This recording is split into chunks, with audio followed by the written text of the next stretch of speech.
Olá a todos, aqui é a professora Jéssica, tudo bem com vocês? E hoje vamos resolver 10 questões de conhecimentos específicos do cargo de auxiliar de primeira infância para o concurso de São Caetano do Sul.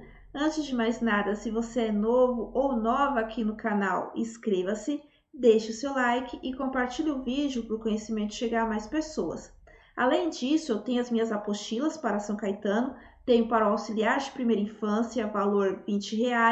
Tenho também para o professor nível 1, tanto educação infantil como ensino fundamental, anos iniciais, cada um R$ 25. Vai ficar na descrição do vídeo, como também no comentário fixo, os links lá do site da Hotmart para vocês adquirirem. As apostilas são completas, tem português, raciocínio lógico, noções de informática e os conhecimentos específicos. Tem provas anteriores da banca e Decam, então é uma apostila bastante completa e vale muito a pena para vocês que estão aí se preparando aí nessa reta final para São Caetano do Sul, beleza? Muitas pessoas me pediram um simulado para o cargo de auxiliar de primeira infância, porque eu já fiz para o cargo de professores, mas é difícil achar questões dos temas que estão dispostos aí no conteúdo programático do edital. Eu também não consegui achar específico da PANC Decam, tanto que na apostila tem provas anteriores da Decam, mas não do cargo de auxiliar de primeira infância, porque eu não achei nem cargos compatíveis. Eu coloquei mais assim para vocês saberem como é que é cobrado, por exemplo, língua portuguesa, raciocínio lógico, informática, que são as matérias gerais, certo? Mas na apostila tem 15 questões de conhecimento específicos que eu peguei de outras bancas. Então, eu vou responder com vocês 10 questões que são exatamente dentro das 15 que estão lá na apostila, beleza? Então, começamos com a questão de número 1. No que se refere aos cardápios da alimentação escolar estabelecidos no Programa Nacional de Alimentação Escolar, assinale a alternativa correta. Portanto, aqui está pedindo a correta, não é a incorreta, certo? É importante na sua prova você marcar ali com lápis, com a caneta, para você não se confundir, ok? Então vamos lá. Alternativa A seria: os cardápios devem obrigatoriamente limitar a oferta de doce a no máximo 3 vezes por mês. B. Para as refeições da alimentação dos estudantes com mais de 3 anos de idade, recomenda-se no máximo de 7 a 15% da energia total proveniente de gorduras totais. C. É obrigatória a inclusão de alimentos fontes de vitamina A pelo menos 5 dias por semana nos cardápios escolares. Ou letra D. É proibida a oferta de gorduras transindustrializadas em todos os cardápios. A gente vai encontrar lá no conteúdo programático do edital o tema sobre alimentação, como também a lei sobre o Programa Nacional de Alimentação Escolar. Inclusive, é uma legislação um pouquinho extensa. Eu coloquei na íntegra na apostila, porque geralmente nas provas é cobrado a letra da lei. Então, é importante ler toda a lei sobre o Programa Nacional de Alimentação, ok? E geralmente, quando o concurso, não importa a banca, tem essa lei, sempre é cobrado aí nas provas. Então, é importante vocês darem uma atenção especial, que provavelmente vai cair de 2 a 3 questões sobre o Programa Nacional de Alimentação. Portanto, a resposta correta da questão de número 1 é a letra D, tá? É proibida a oferta de gorduras transindustrializadas. Então, na dúvida, lembre-se sempre, o Programa Nacional de Alimentação Escolar vai priorizar a alimentação saudável, ok? Então, o máximo possível evitar alimentos industrializados e dar mais preferência para frutas, verduras, de preferência também que sejam orgânicos, não tenham agrotóxicos. Então, uma alimentação saudável. Então, quando a alternativa não tem nada a ver com alimentação saudável, pode ter certeza que ela está errada. Como também é limitar dias, por exemplo, 5 dias na semana, ter vitamina A, ter vitamina B, não existe isso aqui na legislação, ok? Então, a resposta correta da questão de número 1 é a letra D de dado. Questão de número 2. Em relação ao Programa Nacional de Alimentação do Escolar, PNAE, Analise as afirmativas a seguir. 1. O PNAE prioriza assentamentos de reforma agrária, comunidades tradicionais indígenas e quilombolas, quanto à aquisição de gêneros da agricultura familiar, bem como diferencia o valor per capita repassado aos alunos matriculados em escolas localizadas em áreas indígenas e remanescentes de quilombos. 2. O fornecimento de frutas in natura e hortaliças nos kits alimentares do programa é facultativo e dependente da sazonalidade relativa a cada artigo alimentício. No entanto, as unidades executoras deverão encontrar alternativas adequadas às necessidades nutricionais dos educandos.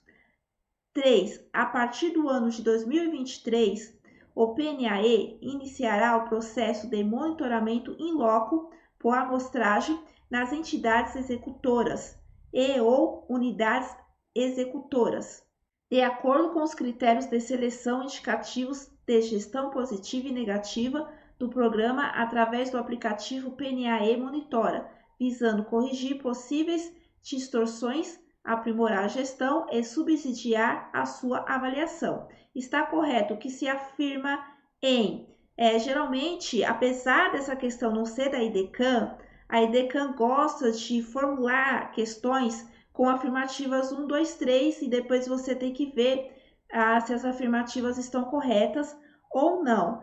Portanto, a resposta da questão de número 2 é apenas a afirmativa 1, ok?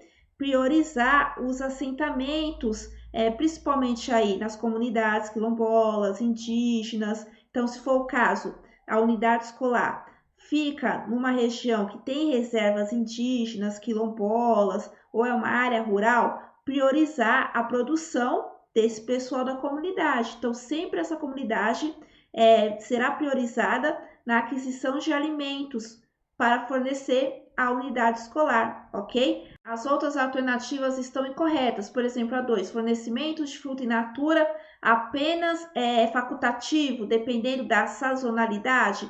Então, por exemplo, naquela região não dá morango, então as crianças não vão comer morango, porque naquela região não dá morango. Não existe isso, certo? A 3 também está errada, porque diz que vai iniciar um monitoramento, não existe nada disposto na legislação sobre isso, ok? Então, a resposta correta da questão de número 2 é apenas a afirmativa 1, que é a letra E de escola. Questão de número 3, sobre a higiene. No âmbito das instituições escolares de educação infantil, as práticas educativas de higiene possibilitam o desenvolvimento do equilíbrio emocional, bem como da afetividade da criança em desenvolvimento. As práticas de higiene devem ser mediadas pelo cuidador escolar. Esse profissional que irá transformar a escola/sala de aula em um ambiente acolhedor e pedagógico. Desse modo, é correto afirmar que orientações à higiene e cuidados com a criança permitem que, lembrando que uma das atribuições do cargo de auxiliar de primeira infância é auxiliar na questão da higiene das crianças, na troca, lavar as mãos, escovação, ok? Então vamos lá, de acordo com as orientações de higiene e cuidado, o que está correto? Seria a letra A, haja o desenvolvimento de saúde e higiene dos funcionários ao chegarem ao trabalho, a fim de realizar a prevenção de infecções junto às crianças? Não, né? Por mais que os funcionários, né, professores, o auxiliar, precisa ter ali a sua higiene, não é algo específico para evitar infecções. Infecções podem surgir de outras maneiras, como por exemplo, a falta de higiene ali do ambiente escolar, né? B. Haja um ambiente que possibilite refeições tranquilas para as crianças dos centros de educação infantil. Só isso vai garantir a questão da higiene e cuidado? C. Haja respeito e estímulo ao ritmo de alimentação da criança, permitindo que ela se alimente adequadamente e sozinha. Sim, mas isso aqui é mais para a questão da autonomia da criança, mas também não tem nada a ver com a higiene.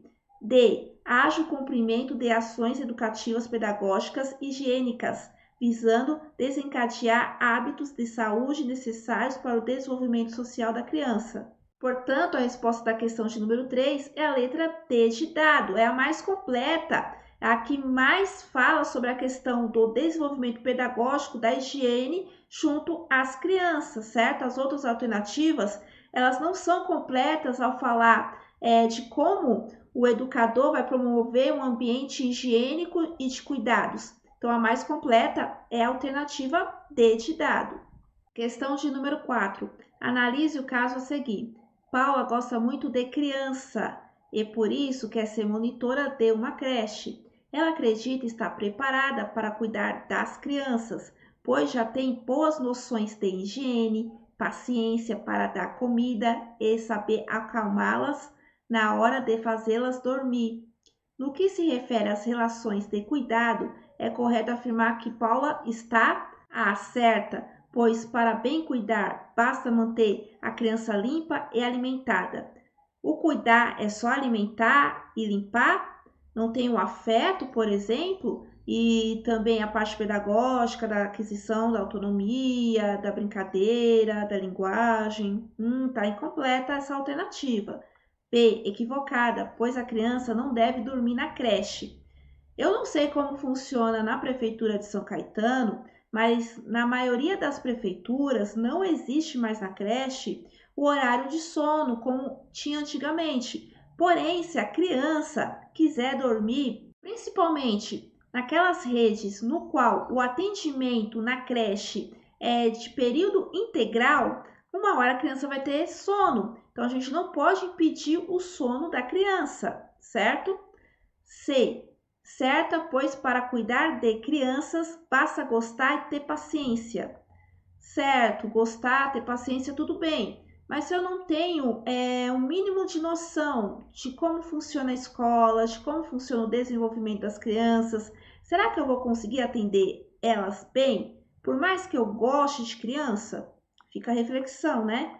Ou seria a letra D, equivocada, pois cuidar é ajudar. O outro, a desenvolver capacidades. A alternativa correta é a letra D. Portanto, cuidar não é só dar para a criança, mas desenvolver as capacidades da mesma conquistar aquilo de maneira independente. Então, o principal ponto do cuidar não é o cuidar em si de super proteger, mas de fazer aquela criança ter autonomia. Então, a resposta correta da questão de número 4 é a letra D de dado. Outro tema que provavelmente vai cair umas 2, 3, 4 questões aí é a questão de acidentes e primeiros socorros. Então, vamos lá. Ter noções de primeiros socorros para saber lidar com situações de acidentes, graves ou não, é importante quando se trabalha com crianças. Em casos de fraturas, então está pedindo aqui, fraturas, entorses ou luxações, não devemos. Então, o que não se deve fazer nesses casos de fraturas, entorses ou luxações? Seria a letra A, avaliar o tipo de lesão, desvio do membro e sintoma de dor? Você não é médico para isso, né? B, movimentar o local com suspeita de lesão, com o intuito de perceber o ponto exato da dor. C, sempre imobilizar uma articulação acima e outra abaixo no local da lesão. Se você fizer isso, você vai interromper a circulação sanguínea. Então, é perigoso isso, tá? D, colocar gelo no local da lesão por 20 minutos. Gelo não vai, por si só, ajudar, principalmente em questões de fraturas, tá?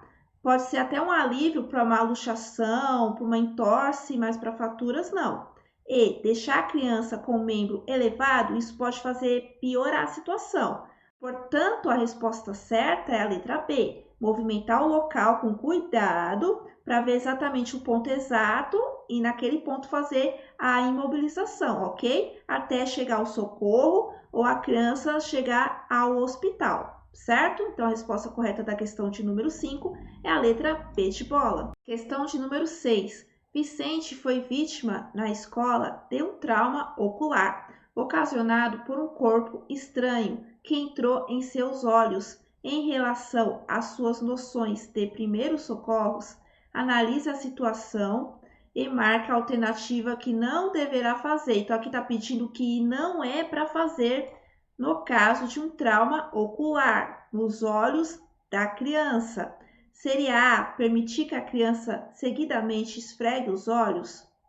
B, não utilizar materiais como pinças para retirada de corpos estranhos dos olhos? Essa aqui está correta. Quem vai fazer isso, caso precisar, é o médico. C, não insistir se o corpo estranho não sair. Então, deixa do jeito que tá, porque se você tentar tirar, será pior. D, pingar soro fisiológico na tentativa de tirar o corpo estranho. Você pode colocar soro fisiológico. O soro, ele não tem contraindicações, não vai causar irritações, porque imita a lágrima do olho. Então, você pode pingar um pouco de soro fisiológico. O que você não pode fazer é deixar a criança ficar esfregando o olho, porque daí o corpo estranho vai até ocasionar uma lesão maior ainda no olho, ok? Então, a resposta correta é a letra A de amor. Não permitir que a criança esfregue os olhos. Questão de número 7. Lucas participou em uma excursão da escola na qual se engasgou com um alimento de tal modo que veio a falecer, pois na equipe da escola ninguém soube como salvar sua vida. Essa é uma história baseada em um fato real. Este acidente teve tanta repercussão que atualmente todas as escolas brasileiras do ensino básico realizam treinamentos em primeiros socorros para suas equipes escolares.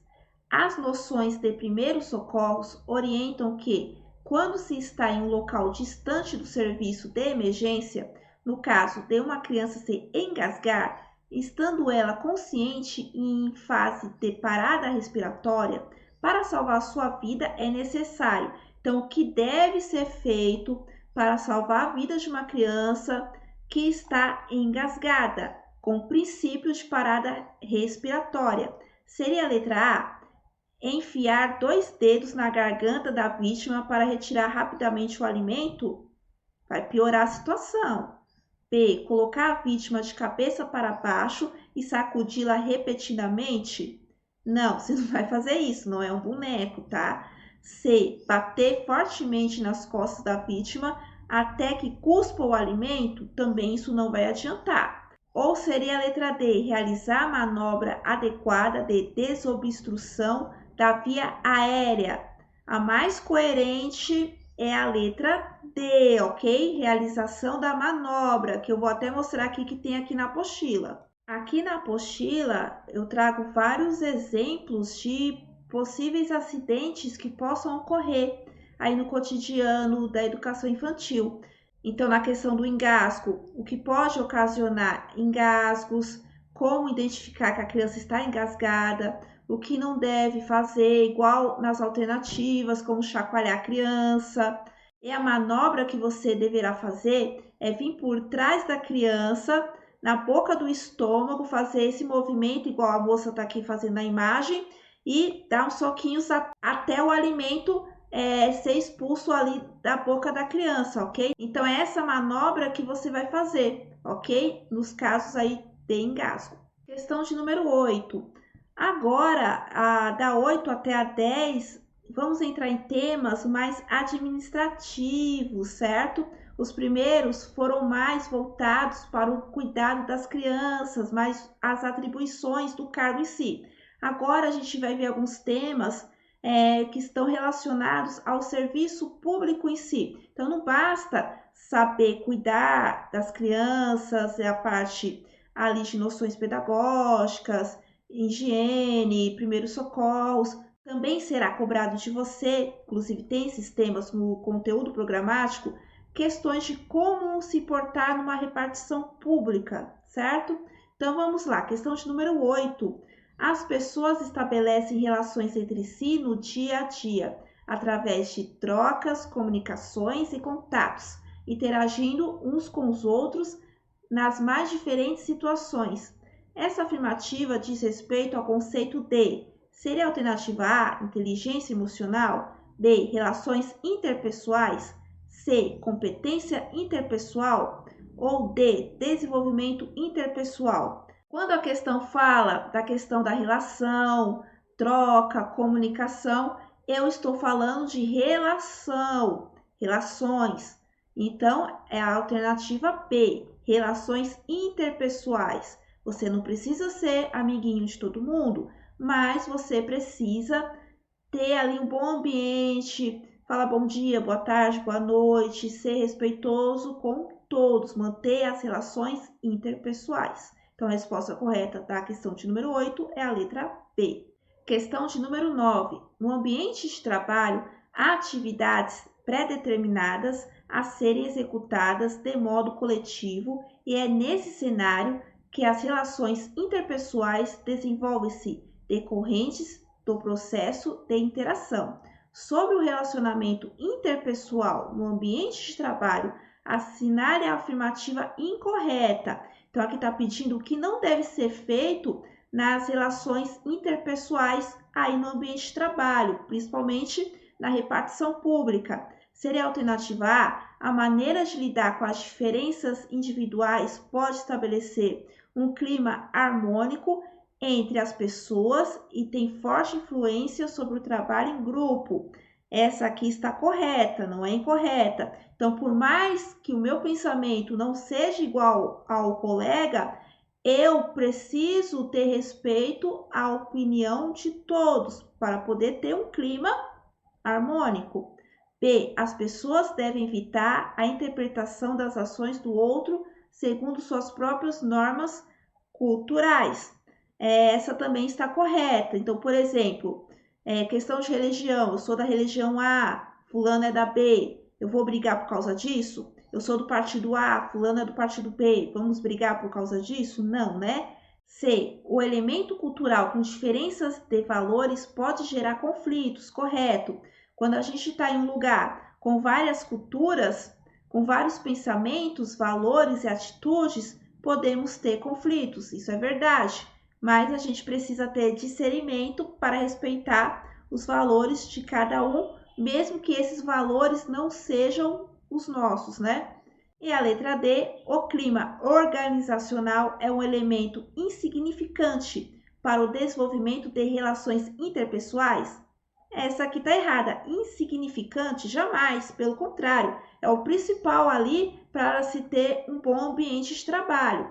Então, a resposta correta da questão de número 9 é a letra D de dado. E chegando aqui na última questão. Em um ambiente profissional onde convivem duas ou mais pessoas, uma atitude bastante recomendada pelos especialistas em relações humanas no trabalho é o ou a, seria a letra A, introspecção.